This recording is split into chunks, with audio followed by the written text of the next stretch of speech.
Bismillahirrahmanirrahim. Assalamualaikum warahmatullahi wabarakatuh. Sampurasun, sampurasun. Saya sering ditanya soal peradaban. Saya sering ditanya soal bagaimana sebelumnya manusia itu hidup. Saya sering ditanya bagaimana dulu kita hidup dan bagaimana dulu kita berbudaya.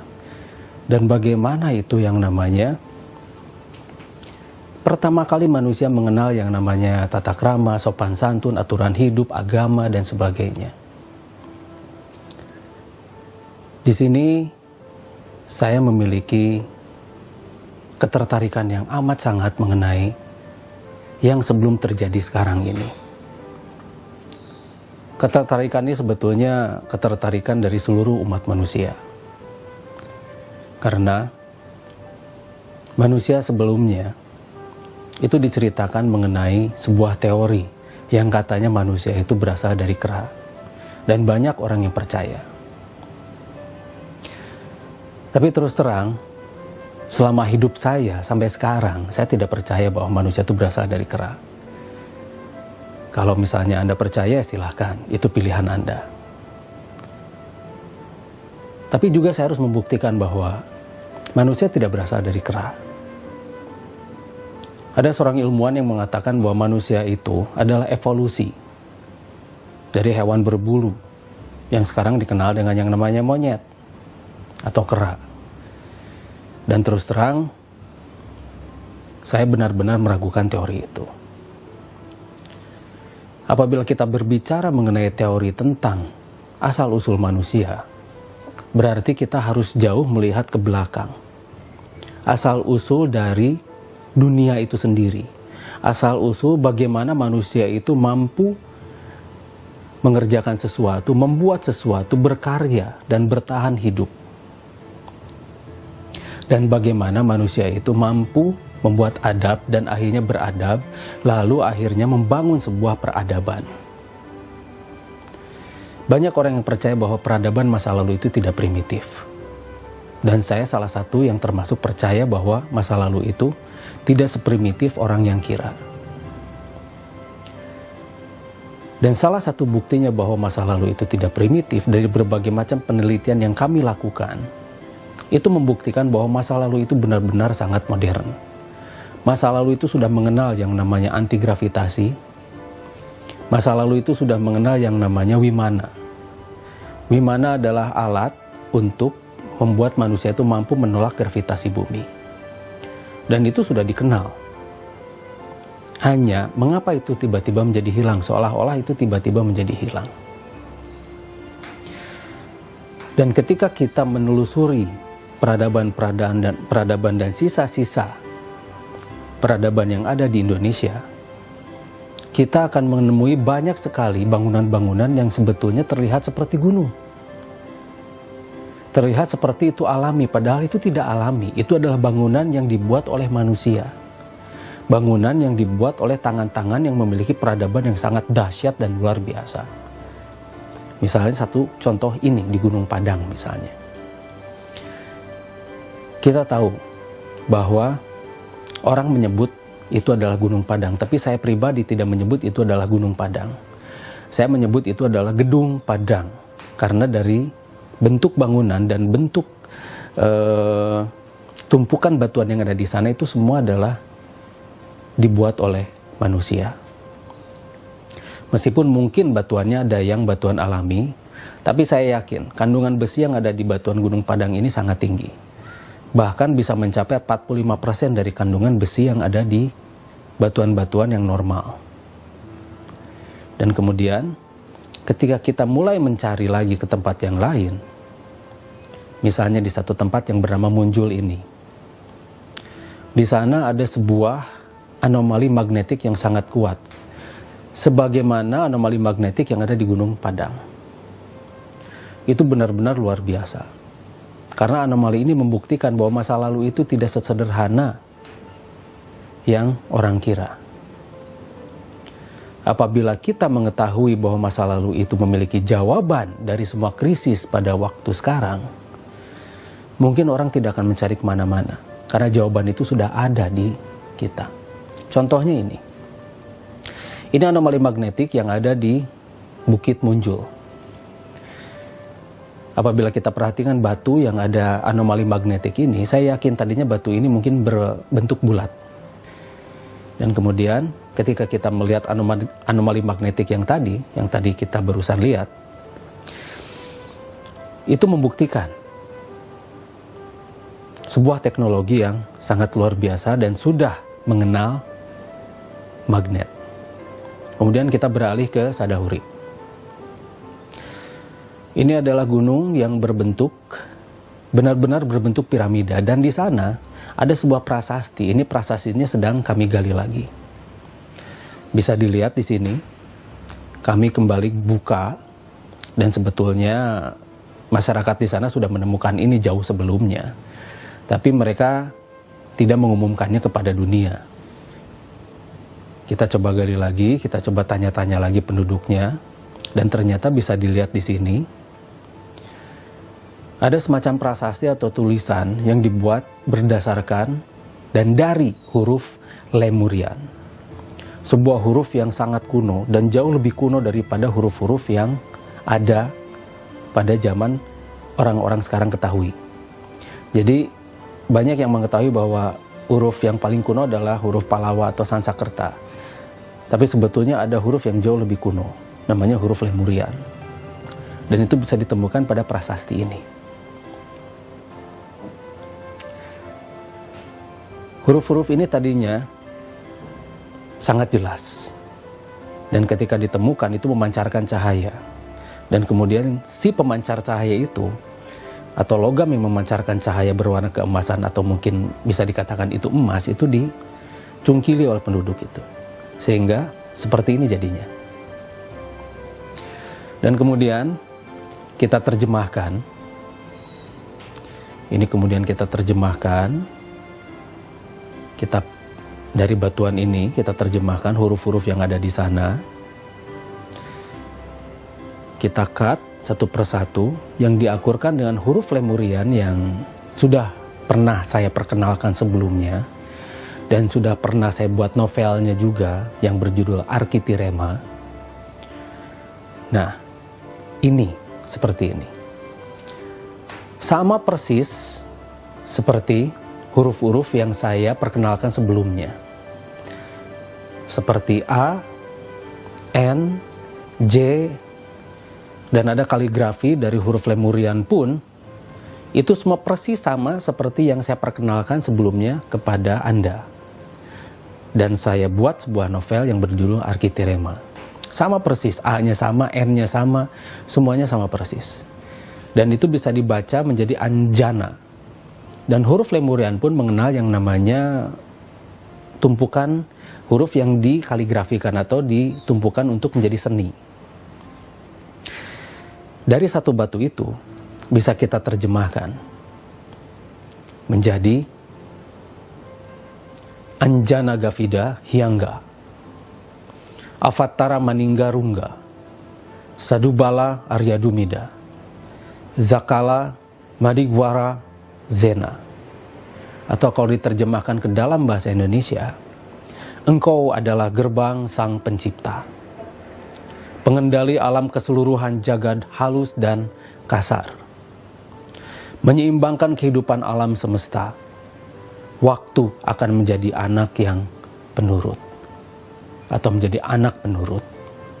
Jadi ini artinya sangat dalam, dan semuanya mengajarkan tentang bagaimana hubungan manusia dengan Sang Maha Pencipta. Dan bagaimana manusia itu sebetulnya mampu mengendalikan alam. Mampu mengendalikan dirinya apabila mereka mengetahui persis apa yang mereka kendalikan dan apa yang ada di dalam dirinya. Seperti tulisan ini pun, ini lambang dari Safala Entarda. Itu adalah lambang dari Manunggaling Kaulo Lan Gusti, atau bersatunya diri dengan Sang Maha Pencipta. Ada lagi ini, lambang ini adalah lambang kesempurnaan tubuh manusia. Keseimbangan energi yang ada di tubuh manusia dengan alam. Dan Anda melihat ini adalah bentuk yang sangat terkenal atau lebih dikenal dengan nama Eye of Horus atau One atau New World Order. Jadi satu pemerintahan, satu pemimpin. Sebetulnya ini sudah ada di kita. Ini buktinya. Ini di Ranca Buaya. Ada prasasti yang sama, ukiran yang sama, dan jelas sekali ini adalah bukti bahwa peradaban berasal dari kita, bukan dari mana-mana. Dan banyak juga orang yang percaya bahwa peradaban itu berasal dari kita. Ini ada satu kesaksian dari Frank Joseph Hoff, bahwa peradaban itu berasal dari kita. Ini kesaksiannya. Yeah, there's certain Your picture, and do you believe that civilization is from Indonesia? I believe that world civilization, the birthplace of civilization, the cradle of civilization, was in the Indonesia and surrounding area of Southeast Asia. Nah, kita lanjutkan. Ini adalah di Saksai Huaman, di Peru. Dan ini di Ranca Buaya.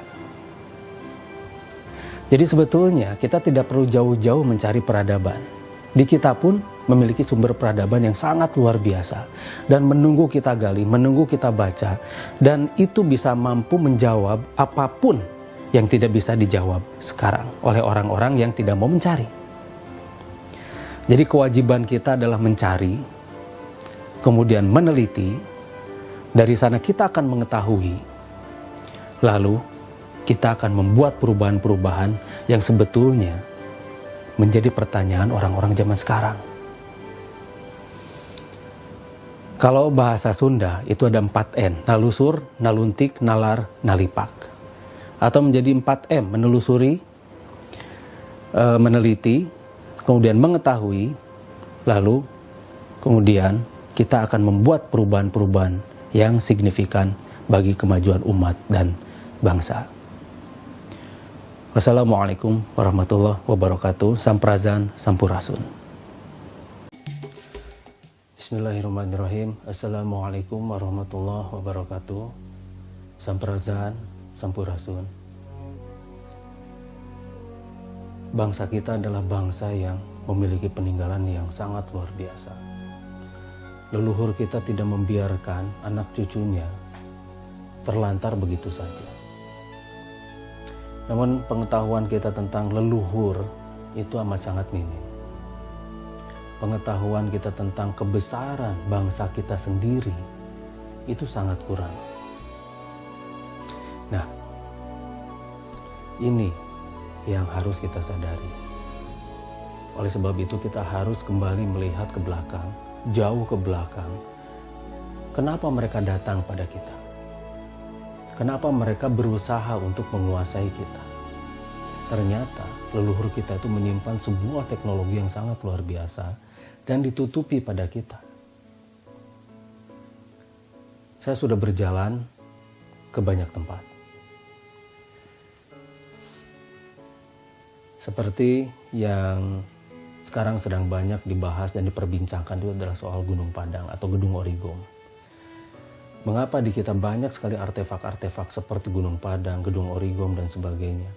Atau Gedung Origom yang mereka kenal sebagai Gunung Padang. Kenapa saya sebut Gedung Origom? Karena sebetulnya itu adalah sebuah peninggalan mahakarya yang di sana ada sesuatu yang harus benar-benar kita gali dan kita ungkap. Hanya apakah kita mampu mengungkap dengan baik dan benar, ataukah hanya mengungkap sekedar wacana? Ketika saya berjalan dan meneliti Gunung Padang atau kita sebut Gedung Origom itu, kenapa saya berkesimpulan itu adalah Gedung Origom? Karena melalui penelitian dan pengetahuan, setelah saya selidiki di sana, itu batuan-batuannya itu ternyata mengandung sesuatu yang sangat luar biasa. Terutama batuan yang dia mampu memancarkan sinyal, mampu menyerap sinyal, dan mampu menetralisir sinyal yang masuk ke sana.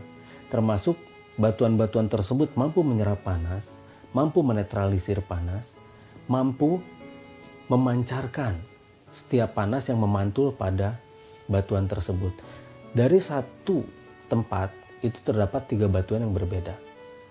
Yang seharusnya itu ada 3 gedung yang berbeda memiliki fungsi yang sama. Mereka katakan tentang piramida.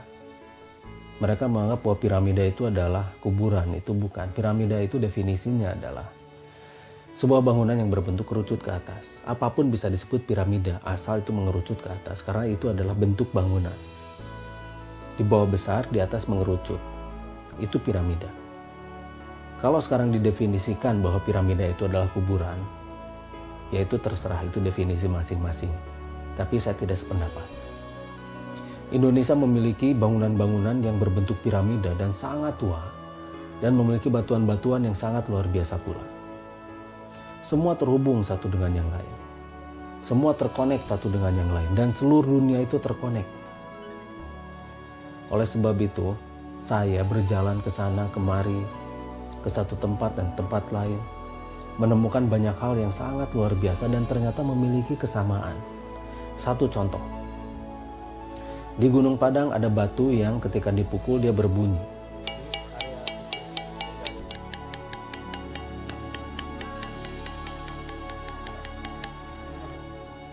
Tapi di Suliki ada batu juga yang ketika dipukul itu sama berbunyi. Jadi ini batu ini, dan mereka memiliki menhir-menhir, bentuk-bentuk batuan yang semuanya itu mirip dan sama seperti di Gunung Padang, Cianjur. Yang satu di Padang Bukit Tinggi, Suliki. Yang satu di Cianjur, disebut Gunung Padang pula. Karena Padang di sini artinya bukan dalam artian tempat, tapi sesuatu yang sangat luas dan kita mampu memandangnya dari ujung ke ujung dan luas. Padang itu artinya luas dan mampu memandang secara keseluruhan. Nah, batuan di Gedung Origom yang ada di Cianjur atau yang kita kenal dengan Gunung Padang yang di Cianjur itu sama dengan batuan yang ada di Suliki di Bukit Tinggi di sana. Batu Sangkar, Payakumbuh, Bukit Tinggi. Di sana ada batu Talempong namanya. Batu itu berbunyi sama persis seperti yang ada di Gunung Padang. Kalau tidak mau dikatakan lebih kencang suaranya. Dan dengan kemampuan yang sama pula di sana. Kemudian kita berjalan lagi ke suatu tempat lagi di mana banyak sekali batuan-batuan megalit pula seperti yang ada di Gedung Origom Cianjur. Itu ada lagi satu jenis batuan yang memiliki sifat yang berbeda, yaitu menyerap. Dia mampu menyerap energi, menyerap apapun yang ada di atasnya, dan kemudian untuk menghilangkan atau betul-betul energi yang ada di atasnya itu menjadi hilang atau drain, atau menjadi kering. Nah, ada lagi batu yang mampu dia itu menyeimbangkan. Jadi antara yang menempel padanya dengan batuan tersebut itu sama-sama bisa diseimbangkan. Nah, ini adalah peninggalan yang sangat luar biasa. Nah, sifat dari batuan tersebut adalah sebagai pemancar atau sebagai pemantul. Dia memantulkan segala sesuatu yang menempel pada badannya. Seperti pada gambar ini. Ketika tangan menempel pada batuan itu,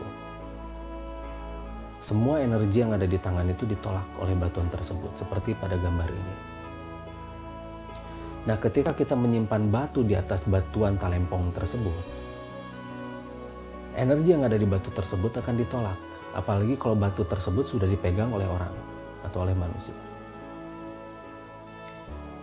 Seperti gambar ini. Ketika kita menyimpan batu akik pun di atas batuan tersebut, Anda akan melihat gambaran seperti ini. Di bawahnya hitam, batu tersebut akan tetap hitam, tapi batu-batu akik yang ada di atasnya itu dia menyala semua. Menyala karena dipantulkan kembali oleh batu tersebut. Dan energi yang ada di dalam batu akik tersebut di-reject dan ditolak oleh batu Talempong tersebut, atau seperti batuan yang ada di Gunung Padang yang berbunyi. Nah, kemudian di tempat yang lain seperti ini, di daerah ini, batuan tersebut memiliki sifat yang berbeda. Segala sesuatu yang menempel di badan batuan itu akan diserap seperti gambar ini. Ketika tangan kita ditempel di batuan itu, maka energi yang ada di tangan kita itu akan diserap sehingga batu tersebut menjadi terang benderang seperti gambar ini.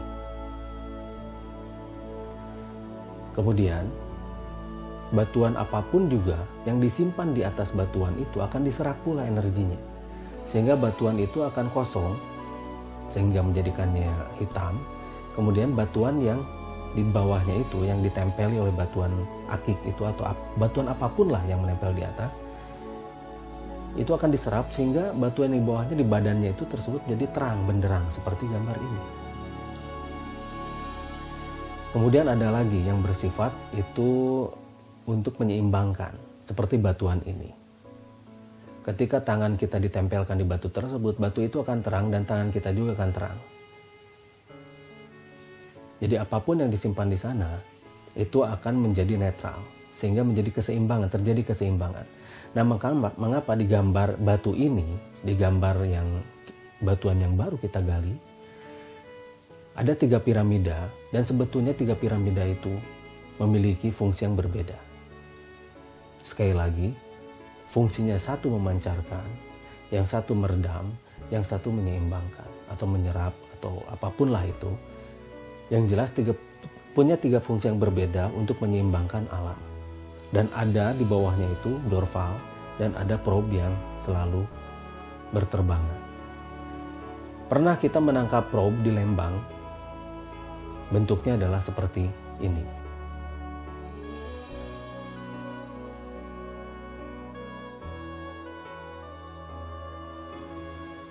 Ada satu batuan yang kita ambil dari Bandung Selatan, dari Soreang. Nah, itu memiliki anomali magnetik yang sangat besar. Seperti dicontohkan pada batuan yang ini. Dia memiliki anomali magnetik yang sangat besar.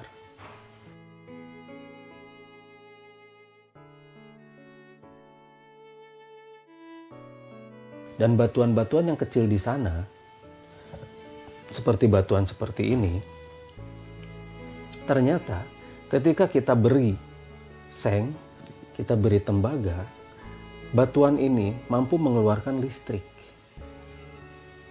Ini bisa sampai biasanya di atas 0,5 volt. Kalau kita uji dengan avometer. Kalau kita pasang avometer di sini, satu di sini, dan satu di sini, positif dan negatifnya.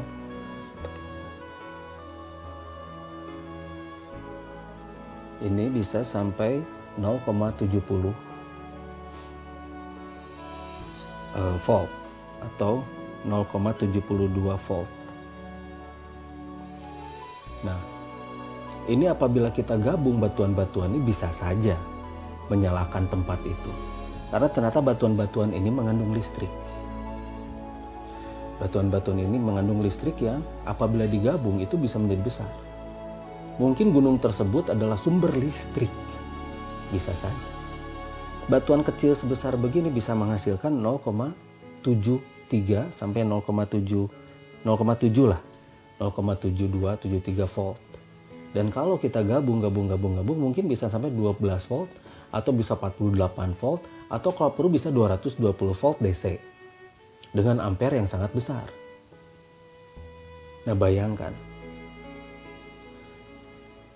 teknologi leluhur kita itu sudah bisa membuat elemen vatera atau bagaimana mencampurkan logam dengan batuan, dan sehingga batuan-batuan di sana itu bisa menjadi sumber listrik yang sangat luar biasa. Ini baru satu batu yang sangat kecil, belum yang lainnya.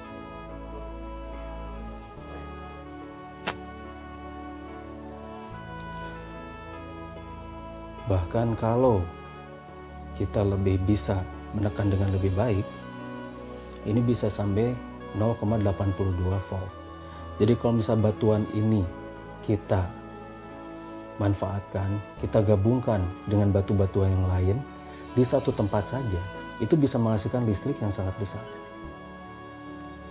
Dan tempat-tempat tersebut itu selama ini hanya dianggap mistis saja. Untuk sementara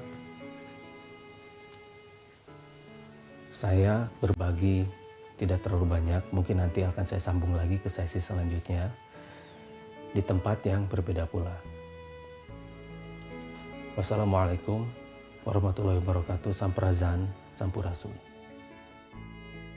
Assalamualaikum warahmatullahi wabarakatuh. Samprazan, Sampurasun. Di episode kedua kali ini, kita akan membahas lebih dalam mengenai ancient technology atau peninggalan leluhur yang sangat luar biasa tersebut. Apabila kita jeli dan kita mampu menerjemahkannya dengan baik dan benar, maka peninggalan-peninggalan leluhur yang luar biasa ini mampu menjadi jawaban yang sangat memuaskan bagi krisis pada zaman sekarang. Tinggal bagaimana kita merubah dari teknologi yang sangat canggih tersebut diterjemahkan pada teknologi masa kini. Yang sebetulnya memang masih jauh di bawah teknologi kaum leluhur kita yang sudah mengenal nanoteknologi sejak zaman dulu. Dan mereka pun biasanya meninggalkan berupa ukiran-ukiran, tulisan-tulisan, artefak-artefak, manuskrip, yang itu semuanya harus kita terjemahkan dengan baik dan benar. Salah satu contohnya ketika saya sedang berada di Bukit Tinggi, di Suliki, ketika saya menggali di satu halaman rumah penduduk di sana, itu kami mendapatkan sebuah artefak yang masih memiliki ukiran yang lengkap. Di dalam artefak tersebut terdapat ukiran tentang piramida. Ada 3 buah piramida. Nah, dan ternyata apabila kita bandingkan dengan piramida yang ada di seluruh dunia, rata-rata memang di satu tempat itu ada 3 buah piramida yang memiliki fungsi yang berbeda. Seperti yang sudah kita jelaskan di episode pertama. Mungkin sekarang kita akan jelaskan lebih dalam lagi dan lebih rinci di episode kedua ini mengenai piramida-piramida tersebut. Nah, apabila kita kembali pada piramida-piramida yang ada di negara kita, yang dulu jauh sebelum Masehi, itu adalah sebuah benua yang bernama Lemurian. Dan Indonesia sekarang itu adalah dataran tinggi benua Lemurian tersebut. Itu ternyata banyak sekali terdapat piramida-piramida dan rata-rata di tiap tempat itu ada 3 seperti yang tertera pada artefak yang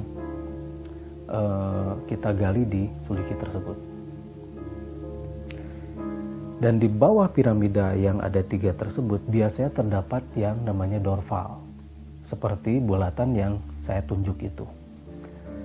Nah, ini adalah dorval, di mana dorval tersebut adalah sebuah teknologi yang dia mampu mengeluarkan energi yang sangat besar, berfungsi untuk memperkuat molekular tanah dan memfungsikan 3 piramid tersebut agar menjadi sebuah solusi bagi alam.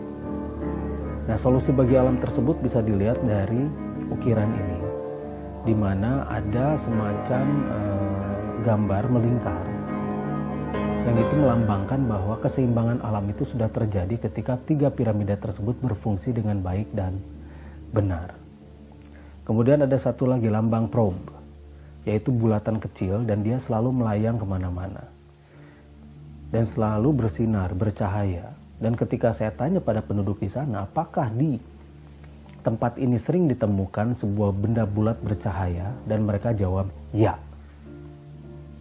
Hanya mungkin masyarakat tidak curiga bahwa itu adalah sebuah teknologi yang luar biasa. Rata-rata masyarakat sekarang itu menerjemahkannya itu secara mistis, yaitu itu dianggap teluh, santet, atau ilmu hitam yang mengirim racun pada orang-orang tertentu yang menjadi sasaran. Nah, ini di kita. Mungkin karena ketidakpahaman, ketidaktahuan, dan keminiman referensi atau keminiman pengetahuan tentang ancient technology atau teknologi kaum leluhur kita, akhirnya ya semua menyangka bahwa itu adalah makhluk-makhluk dalam tanda kutip, atau makhluk-makhluk astral mungkin, atau misalnya itu adalah serangan-serangan astral mungkin, dan sebagainya. Jadi ini yang harus kita luruskan. Jangan sampai masyarakat kita itu terjebak pada hal-hal yang mistis. Bahkan sekarang agama pun dijauhkan kita itu dari berpikir. Sehingga manusia-manusia dan umat pada zaman sekarang itu bukannya maju, tapi tambah mundur. Dan amat sangat mudah dimanfaatkan untuk kepentingan-kepentingan. Bisa politik, bisa pribadi, atau kepentingan apapun yang menguntungkan berbagai macam pihak atau berbagai pihak-pihak tertentu. Nah, ini yang harus kita hindari. Tetapi pertanyaannya, sejauh manakah kita menerjemahkan teknologi tersebut dan akhirnya kita rubah menjadi sebuah karya nyata? Itu yang paling penting, karya nyata. Beberapa saat yang lalu saya mendapatkan sebuah batu dari daerah Hambalang, Bogor. Batu ini kalau untuk ukuran yang umum, batu sebesar ini itu tidak akan seberat ini. Ini hampir 30 kilo beratnya. Sangat berat untuk ukuran batu yang hanya sebesar ini. Dan ternyata ketika kita selidiki, batuan ini mengandung sebuah logam yang luar biasa.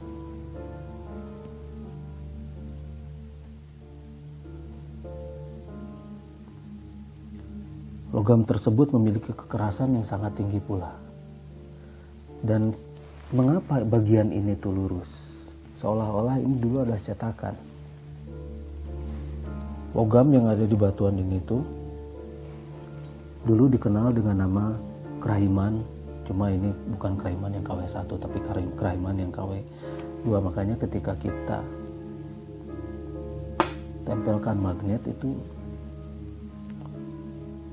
luar biasa, magnet itu melekat sangat kuat pada batu ini.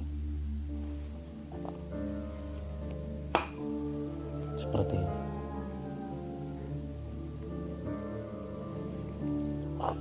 Dan ternyata batuan ini pun mampu mengeluarkan listrik yang cukup untuk yang setara lah dengan baterai yang ada pada zaman sekarang.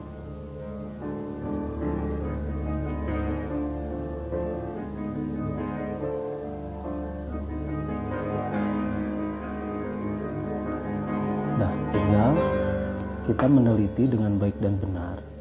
Sebetulnya apakah kita mampu membuat hal-hal yang sebetulnya dulu itu sangat canggih seperti ini, atau temuan-temuan atau teknologi apapun itu, dan menerjemahkan untuk menjadi sebuah karya nyata yang bisa menjadi jawaban pada krisis masa kini. Ketika kita menerjemahkan teknologi-teknologi kaum leluhur pada masa kekinian, seperti apakah itu?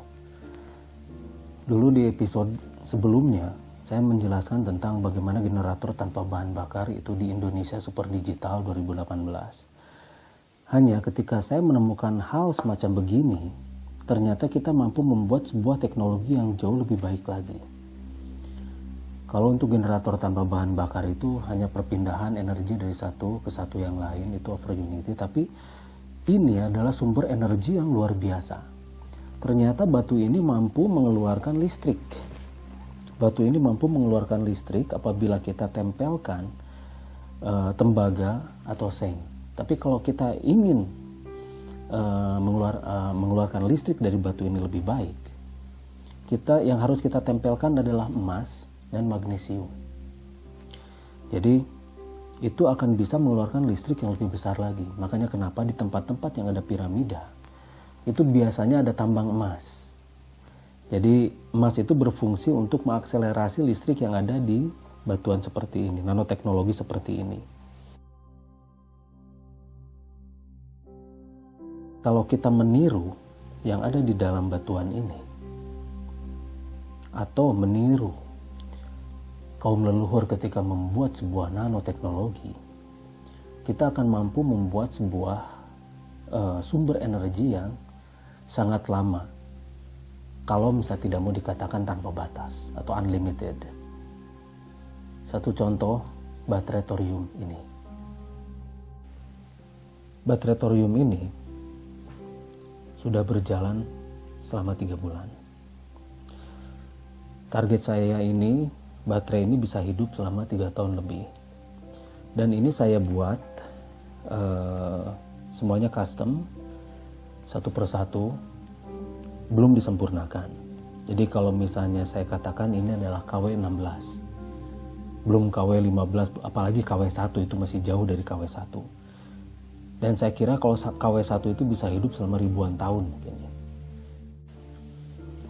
Jadi apabila peninggalan leluhur kita buat sebagai jawaban krisis untuk masa kini, itu semuanya lengkap.